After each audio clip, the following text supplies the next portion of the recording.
ఏంటిది ఎవరి లోపం అని అనుకుంటా ఉన్నావు నువ్వు? ఎంత కూడా గమనిస్తున్నావు కదా పోలీసులు నెట్టేయడం కావచ్చు, జేసీబీలతో ఇల్లు కూలగొట్టడం కావచ్చు. ఇదంతా చూస్తా ఉంటే నీకేమనిపిస్తుంది? రేవంత్ రెడ్డి గారు సార్ ఇప్పుడు బీఆర్ఎస్ నాయకులు ఉన్నారు, వాళ్ళు అన్నం పెడుతున్నారు. బీజేపీ వాళ్ళు వచ్చారు, పరామర్శించి వెళ్తున్నారు. వీళ్ళకేమైంది సార్? ముగ్గురు ముగ్గురు మంత్రులు ఇక్కడ ఉన్నారని వాళ్ళు అంటున్నారే, మరి ఏమైంది సార్ చూసి పరామర్శించడానికి?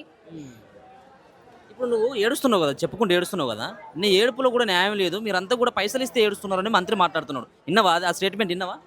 ఇన్నా సార్. అక్క ఒకసారి మీరు ఓటేసారా? వీళ్ళు ఓటేసిన సిరా చుక్కు ఉందిగా, అది అది అది యాక్టింగా సార్? అది యాక్టింగా?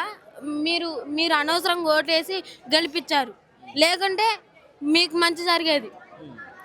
ఓటేశారు, మా మా మాకు జరగాల్సిందే సార్ ఇది. అంతేనా? ఎందుకు మీకు జరగాలి అట్లా? మొన్నేమో బస్సులో వెళ్తున్నాం సార్, అక్కడ కొట్టుకున్నారు ఫ్రీ బస్సులు కాడ. మరి ఇంకేంటి సార్?